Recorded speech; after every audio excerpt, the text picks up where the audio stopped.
So we're just going to say it to you right out loud in really blunt and forthright terms. So much of what you perceive is bogus. And a lot of it, what you perceive about yourself. And a lot of what you perceive about the people around you. You misunderstand a lot of things. You jump to a whole lot of conclusions. A whole lot of conclusions that do not serve you. Now, did you notice we didn't say a whole lot of conclusions that are wrong? We mean a whole lot of conclusions that don't serve you, because what you perceive is valid, because you created yourself into that perception, and this moment in time that you're perceiving is a manifested moment. So I want to tell you a story of something that happened to Esther a couple of weeks ago, so that you'll really understand what we mean about perspective, perception, perceiving, point of view, opinion, what you think is going on. Esther has a house and a guest house in Southern California, and she was there the other day, and she was sitting at her desk looking out of the window. Her desk is in her living room, and she put the desk there because it was the best place to see the ocean from where she was inside the house while she was working. And she hadn't been there in a while, and she hadn't really been paying much attention to the ocean. And she was working on some projects, and she looked up from her desk and looked out toward where the ocean should be, and couldn't see it, because with all of the spring rain, her own trees and bushes had grown out from the border of her property line and had obscured her view. And she thought it was funny that she hadn't even noticed that, but the ocean was gone. She knew it was still there, but she couldn't see it. The gardeners came later that day, and she said, I'm blocking my own ocean view with my own bushes. Now, she is commonly asking them to trim the portocarpus trees, big tall trees that surround the property, so that the neighbors on the hill behind her have a better view over her. She's very conscientious about not blocking the view of her neighbors, and so it was funny to her that she'd completely obscured her own view. And she said to them, could you trim those trees so that I can see the ocean again? And they said, yes, we will. We'll trim them back. And then they said, but there's another tree down in the ravine that is also covering part of your view. And Esther said, well, take a look at it. She said, I only own half of this ravine, so make sure that it is on my property. But anything you can do to clear out my view, thank you so much. And so she went back to work. They went to work. She met a friend, went off to lunch, and was gone all afternoon. And when she came back, she went out on her deck and then into her living room, and then she looked out, and the ocean was back. And she was so happy to see it. And then she looked out across the way, and she saw something that put her heart right in her mouth. 2 big tree trunks cut all the way down to the ground, big ones. And she thought, oh, how could they have misunderstood me? I thought I was so clear. And then she thought, I am going to jail. So she fretted about it and tried not to think about it, and fretted about it and tried not to think about it, and then distracted herself with other things. And a day or two went by, and she was rationalizing, thinking, well, they must have misunderstood me, because I certainly didn't mean for that to happen. And this house where these tree trunks were near, very near, was under renovation. And Esther thought, maybe they are new owners and they don't know those trees were there. Didn't help her feel better, but she tried to think that thought for a day or two. And then she looked out one day, and there was a man in a suit standing out on the patio, and he was looking at those tree trunks, stumps, those tree stumps, all the way to the ground. And then he took his phone out and took a picture. And Esther thought, okay, I better go confess. She had never been to the house. She didn't know how to get there. It's across the ravine. Is the road down and I go up, or is it up and I go down? So she went down first, and it wasn't right. And so she went up around the loop and found her way in. And when she got there, there were several men working in the house doing plastering. And she said to them, there was a man out on the patio a few minutes ago in a business suit. Is he still here? And they said, no, he left. Well, on the several minute drive, as Esther was trying to find him, she had practiced what she would say to him. I did that, and I'm so sorry, and I didn't mean to do it, and I'll do whatever you want me to do. I'll plant new trees. I'll plant your whole yard. It was a complete misunderstanding, but he wasn't there, so she didn't confess, and she went home and practiced her speech. And then her friend came. They went to lunch, and when they came back, she said, let's park in the lower driveway. I want to show you something. So they walked through the house, and Esther pointed at the stumps, and she said, look what I did. And he said, what? And she told him the story. And he looked, and he said, Esther, your gardeners didn't cut those trees down while we were at lunch. The hillside isn't disturbed at all. And where's the debris from all the trees? And how could they have possibly done that in that short a period of time? And then they walked out to the edge of the property, and Esther looked back up toward the other house, and there was a very small little trunk up there with all the debris from the tree that they had cut all still laying right there. They'd cut it down. They just didn't haul anything away. And all that had happened is they cut enough away that Esther saw something that she hadn't seen before.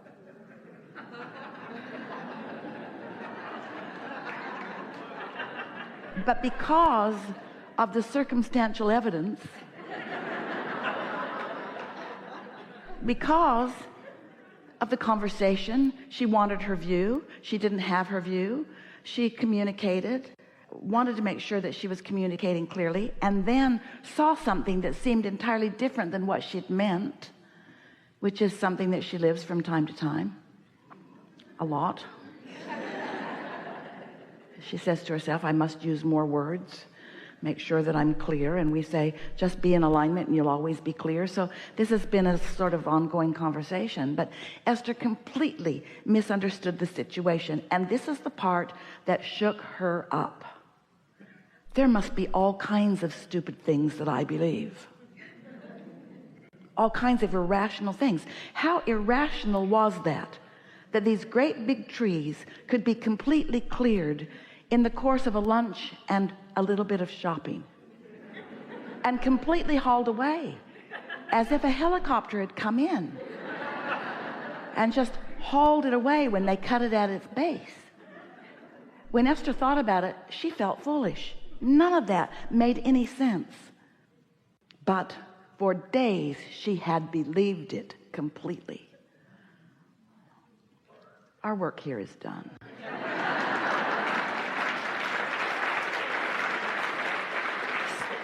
How many conclusions do you jump to? How many little pieces of things do you hear?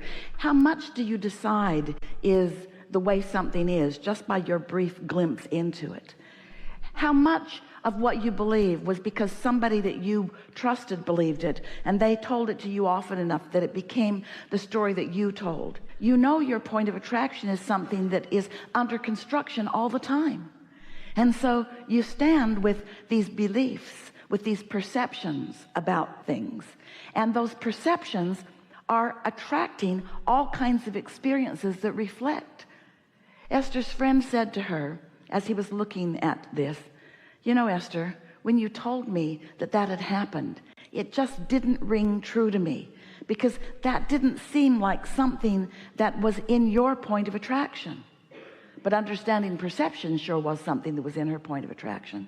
Understanding that things are not always as you believe them to be. So if you think, just because right now you don't have a lot of money, that you're incapable or unworthy of it, that's circumstantial evidence maybe that you've picked up along your physical trail that is not valid. It doesn't have anything to do with your ability or capacity to attract right here and now, unless you keep that belief active within you.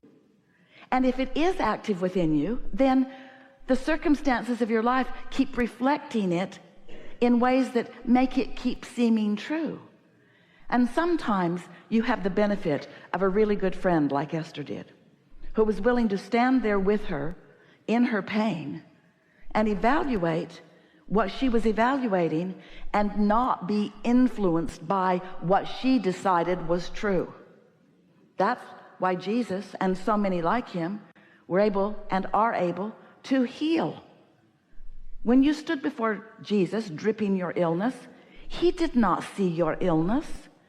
He did not let you convince him of your lack of well-being. He knew, he was secure in the knowing of who you really are.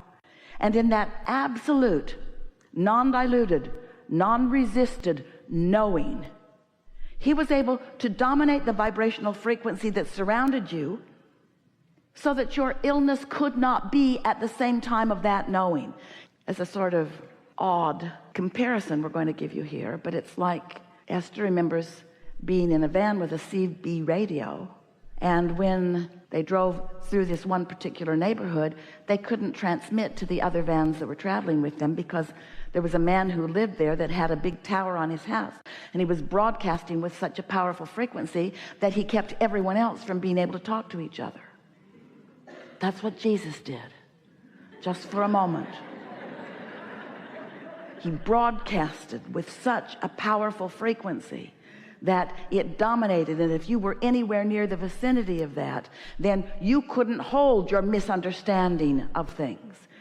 For just that time of that knowing, that's what influence is, you see.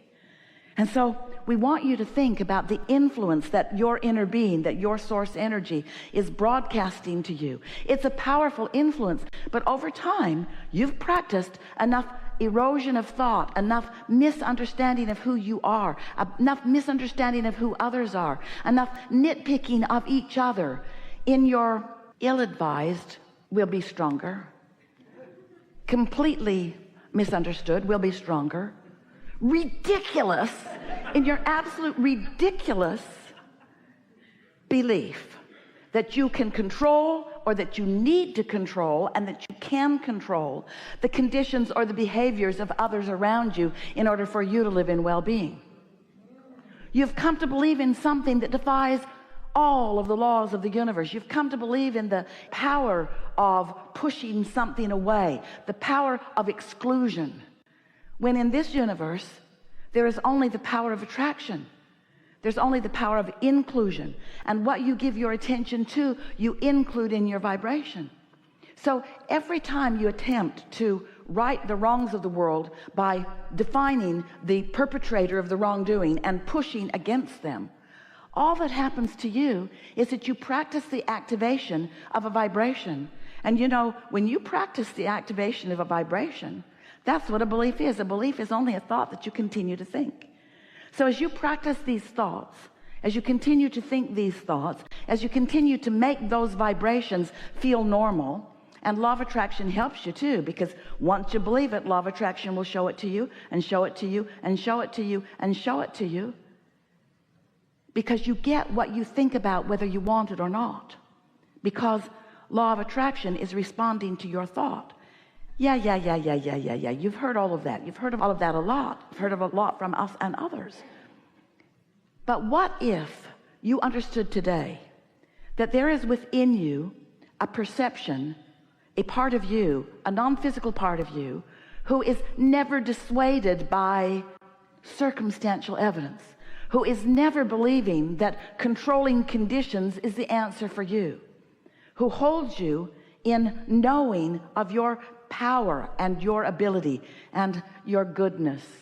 And what if you started deliberately tuning more to that frequency, reaching more for that vibration, so that you're standing in that kind of clarity and knowing? What if you, with a little bit of practice, and it's far less than you would imagine, far less than it takes you to learn a computer program, what if you accomplished vibrational alignment with that perspective? And what if that influence was you? So we're going to open this to talk about whatever you want to talk about, but we just wanted to begin with you thinking a bit about you being under the influence, because you always are under the influence of something. And the question is, are you in the receiving mode, and therefore under the influence of who you really are and what you really want and what your inner being really knows? Or are you under the influence of a bunch of circumstantial events that happened randomly through your life?